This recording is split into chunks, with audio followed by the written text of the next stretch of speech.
তো এখন বন্ধুরা আমরা আছি উত্তরাখণ্ডের মধ্যে, বিভিন্ন জায়গা ঘুরে বেড়াচ্ছি। তার মধ্যে আমরা কেদারনাথ ঘুরলাম,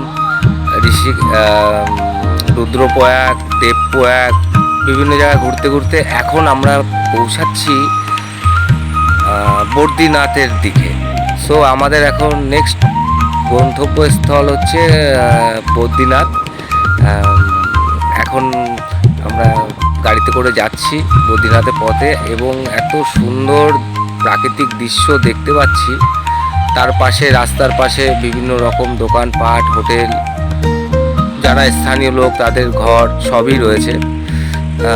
সো এত ভালো লাগছিল, ভাবলাম যে না, এটা আমার একার ভালো লাগা নয়, তাই ভাবলাম আপনাদের সাথে একটু শেয়ার করে দিই। তাই একটু শেয়ার করছি। কেমন লাগছে অবশ্যই কমেন্ট করে জানাবেন, আর দেখতে থাকুন আগে কি হচ্ছে। আমরা কেদারনাথ থেকে উকিমঠে এক নাইট স্টে করেছি, কারণ কেদারনাথ থেকে বদ্রীনাথ প্রায় 15-16 ঘন্টা লাগে। ওখানটায় আমরা উকিমঠে এসে ভারত সেবাশ্রম আমরা এসেছিলাম। ওখানে আমাদের 100 টাকা করে পার হেড নিয়েছে এবং রাত্রিবেলা খুব এলাহি খাবার দাবার। সত্যি ভারত সেবাশ্রমের খাবার অতুলনীয়। আমি সেই ভিডিওর কিছু শেয়ার করতে পারলাম না, তার জন্য খুবই দুঃখিত। কিন্তু খুবই ভালো পরিষেবা ছিল ভারত সেবাশ্রমের। ওখানে ভারত সেবাশ্রমের খাওয়ার ঘরে ভিডিওটা আবার নিষেধও আছে, করা যায় না, কিন্তু আমি ওখানে কিছু দিইনি। কিন্তু ওখানে পার নাইট পার হেড নিয়েছে হচ্ছে 100 টাকা করে, আর রাতে খেয়েছিলাম 75 টাকায় প্রায় 7-8 আইটেম ছিল এবং খুব সুন্দর খাওয়া দাওয়া ছিল। যাই হোক, এত সুন্দর প্রকৃতি দেখতে থাকুন, খুব সুন্দর।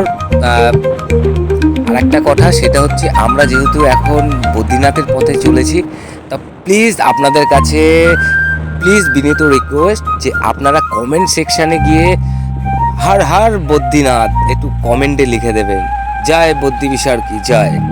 কি সুন্দর প্রকৃতি, কেন ভগবান এখানে এসে থাকবে না বিরাজমান। সো ভিডিওটা দেখতে থাকুন, আশা করি খুব সুন্দর লাগবে। এই প্রকৃতি আপনার মনকে কেড়ে নেবে। উত্তরাখণ্ড আপনাকেও আসতে বাধ্য করবে। অতএব আমি আছি, আপনারাও আছেন। ভিডিওটাকে আপনাদের ফ্রেন্ডের সাথে, বন্ধুদের সাথে, আত্মীয় পরিজনদের সাথে শেয়ার করে দিন, বেশি বেশি করে শেয়ার করুন। উত্তরাখণ্ড যে এত সুন্দর, আমাদের ভারতবর্ষ যে এত সুন্দর, সেটা উত্তরাখণ্ড আসলেই দেখা যায়। অতএব ভারতবর্ষের এক একটা দিক এক এক রকম, সেটা আপনারা যারা বিভিন্ন জায়গায় ঘুরে বেড়ান তারা অবশ্যই জানেন। সো কেমন লাগছে উত্তরাখণ্ডের ভিডিওটা অবশ্যই কমেন্ট করে জানাবেন। আর একবার বলে দিই, একটু কমেন্টে লিখে দিবেন ভাই যে জয় বদ্রী বিশার কি। দেখতে থাকুন আগে কি হচ্ছে। আপনাদের সাথে সম্পূর্ণ ভিডিওটা শেয়ার করলাম, আপনারাও শেয়ার করে দেবেন আপনাদের বন্ধুদের সাথে। তো বন্ধুরা, আর একটা ইনফরমেশন না দিলেই নয়, মানে কেদারনাথের মন্দির যেরকম বছরে 6 মাস খোলা থাকে, ঠিক তেমনই বদ্রীনাথও কিন্তু বছরে 6 মাসই খোলা থাকে। সেটা হচ্ছে অক্ষয় তৃতীয়ার দিন খোলে এবং ভাইফোঁটার দিনকেরা মন্দির বন্ধ হয়ে যায়। তো আপনারা যারা বদ্রীনাথ ঘুরতে আসছেন তারা কিন্তু এই জিনিসটাকে অবশ্যই মাথায় নিয়ে বেরোবেন, নইলে কিন্তু বদ্রীনাথের দরজা বন্ধ অবস্থায় দেখেই ফিরে যেতে হবে। যাই হোক, আমরা বদ্রীনাথ প্রাঙ্গণে পৌঁছে গেছি। এই যে আমাদের বদ্রীনাথের থাকার স্থান ভারত সেবাশ্রম। এখানে আমাদেরকে নিয়েছে, একটু বেশি নিয়েছে, এখানে 300 টাকা করে নিয়েছে। তো এখানেও আপনারা 100 টাকা করে রুম অবশ্যই পেয়ে যাবেন, কিন্তু সেখানে আপনারা গিজার ফেসিলিটিটা পাবেন না, কারণ এখানে মারাত্মক লেভেলের ঠান্ডা, -1 মানে চলে আসে, 1 চলে আসে। তো এখানে গিজার দরকার আছে, কারণ স্নান না করে মন্দিরে যাওয়াটাও ঠিক হবে না। এর জন্য একটু রুম ভাড়া বেশি দিয়ে আমরা গিজারের ফেসিলিটিটা নিয়ে নিয়েছি। তো আপনারাও আশা করি সেটাই করবেন। এবার দেখা যাক, এখান থেকে ঘুরে আস্তে আস্তে আমরা ভারত সেবাশ্রমের দিকে যাচ্ছি। আমাদের গাড়ি আস্তে আস্তে ভেতরে নিয়ে যাচ্ছে। এখান থেকে আমরা পায়ে হেঁটে চলবো হচ্ছে বদ্রীনাথের দিকে।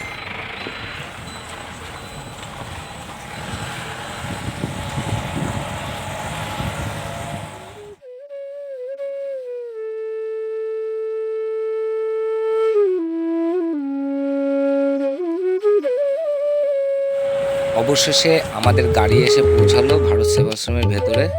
এবার আমরা এই যে ট্রেকিং শুরু করে দিয়েছি, এখান থেকে আমরা পায়ে হেঁটে বদ্রীনাথে চলব। এখান থেকে মাত্র 100 মিটার দূরেই বদ্রীনাথ মন্দির অবস্থিত। রাস্তাটাও সত্যি খুব সুন্দর, প্রাকৃতিক সৌন্দর্য এটা নিয়েই চলা, এবার আপনাদের সাথে শেয়ার করা।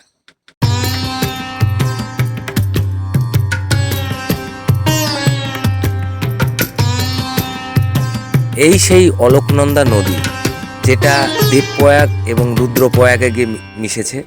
ওখানেও এই নদী বইছে, এখানেও বইছে। কি সৌন্দর্য তার রূপ! আহা, সত্যি নদীতেও মন কেড়ে নিচ্ছে। এখানে সব কিছু যেন মনকে কেড়ে নিচ্ছে, মনে হচ্ছে যেন এখানেই থেকে যায়, আর নয় বারবার ছুটে আসি এখানে। যাই হোক, আপনাদের সাথেও শেয়ার করলাম। অবশ্যই আপনারাও কমেন্টে জানাবেন কেমন লাগছে এই প্রকৃতি, এই সৌন্দর্য। আস্তে আস্তে আমরা ধীরে ধীরে এগোচ্ছি বদ্রীনাথের দিকে। বদ্রীনাথ মন্দিরের আগে যে তার সৌন্দর্য, সেটাও আপনাদেরকে দেখানোর চেষ্টা করছি। আমাদের এই জায়গায় আসতে বিকেল হয়ে গেছিল, এখন প্রায় মানে সন্ধ্যা হবে হবে ভাব। তো আমাদের মন্দিরে যেতে যেতে হয়তো সন্ধ্যাও লেগে যেতে পারে। আমরা এখন এগোচ্ছি, তাই কি সুন্দর লাগছে আপনাদের সাথে শেয়ার করলাম। অবশ্যই কমেন্ট করে জানাবেন কেমন লাগছে।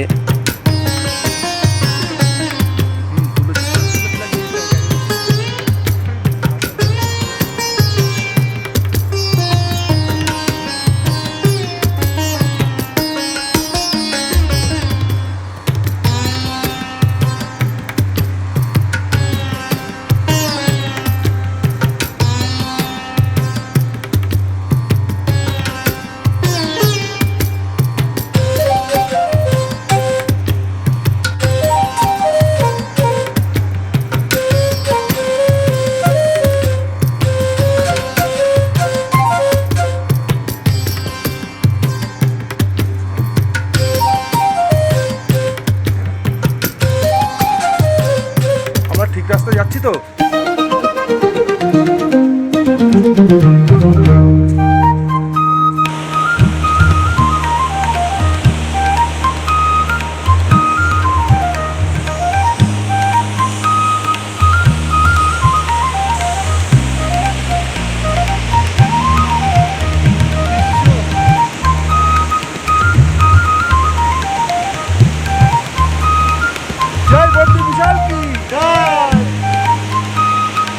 যাই হোক, আবার কবে আসা হবে বুঝতেই পারছেন। একটু দাঁড়িয়ে একটু হালকা করে সবাই মিলে সেলফি টেলফি নেওয়া, খুবই আনন্দ লাগছিল সেই মুহূর্তটা। মানে সেটা কল্পনায় ভাষায় প্রকাশ করতে পারছি না। যাই হোক, আপনারা আসবেন, আপনাদেরও ভীষণ আনন্দ লাগবে। আর এখান থেকে আর বেশি দূর নয়, আমরা ধীরে ধীরে পৌঁছে যাচ্ছি। বদ্রীনাথ মন্দিরের মধ্যে প্রবেশ করে গেছি। এখানে কীর্তন হচ্ছিল, সবাই নাম ঠাম করছিল। এখান থেকে ধীরে ধীরে বদ্রীনাথের দিকে ওপাশ থেকে এগিয়েছি সিঁড়ি দিয়ে। সো দেখতে থাকুন আগে কী কী হচ্ছে।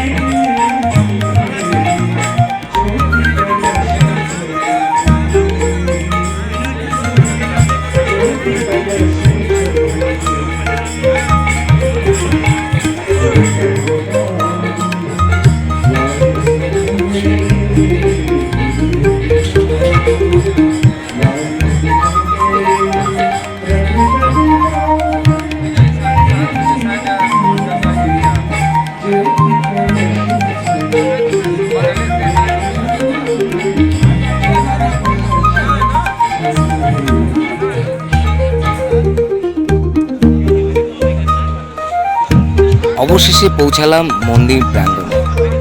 কি প্রবল ভিড়, মানে এত প্রচণ্ড ভিড়, তার মধ্যে ঠাসাঠাসি।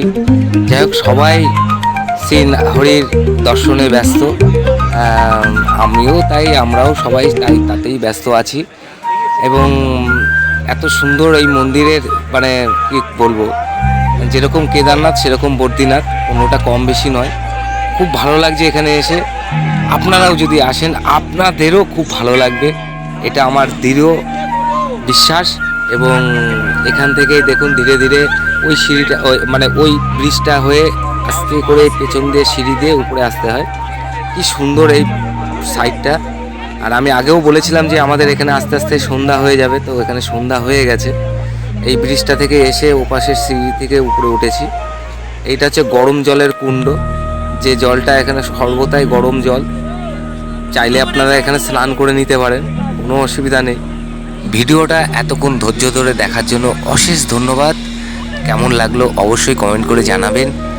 ভিডিওটা ভালো লাগলে একটা লাইক করবেন, চ্যানেলটিকে সাবস্ক্রাইব করে আমাদের পরিবারের একটা সদস্য হয়ে যান। এরকম ধরনের ভিডিও আমার এই চ্যানেলে প্রতিনিয়ত ছাড়ি। এখন আসি বন্ধু, দেখা হচ্ছে একটা নতুন কোনো অজানা জায়গা নিয়ে, নতুন একটা ভিডিও নিয়ে। ভালো থাকবেন।